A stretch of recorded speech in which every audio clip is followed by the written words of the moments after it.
A very good morning to dear students, and I am welcoming you to the class of science. Today we are going to do the new chapter, how things move, work, force and energy.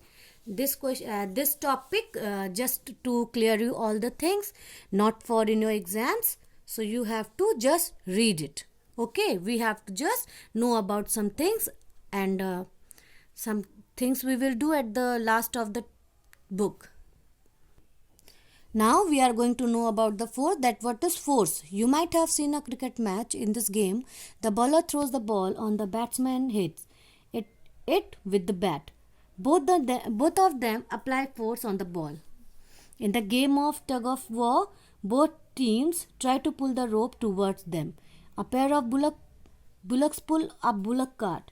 The farmer pushes the hoe in the soil to plow the ground. In all these cases, either we see the push or a pull, which move the objects. Such a push or pull is called the force. Now, the effects produced by force can change the state of motion of an object. That is, it can make a stationary object move or make a moving object stop. When a footballer kicks a ball or when a goalkeeper stops it, all apply force. Force can change the direction of motion.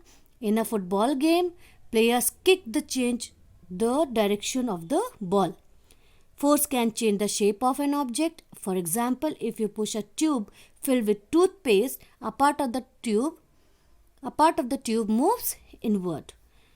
Kinds of force. What is a kind of force? Now there's a different kinds of forces. First is gravitational force.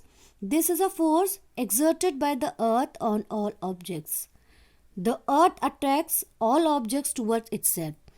That is why when we throw anything up, it is pulled down by gravitational force. Now, second is the frictional force. When we roll a ball along the ground, it stops after some time. This is due to frictional force acting on the moving ball. Frictional forces are greater on rough surface than smooth ones. Don't we find it tougher to walk fast on a polished smooth floor than on a rough concrete pavement? Other common forms of the force are muscular force exerted by our muscles and mechanical force exerted by machines.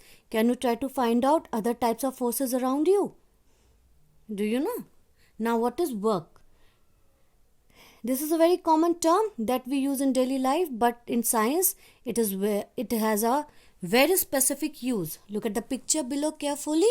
What you have to observe: a boy is trying to push a big box, or a boy is trying to push a wall. You see, both boys are trying to push the objects. The box moves when the boy applies force on it. However, the wall will not move even if the boy applies greater force.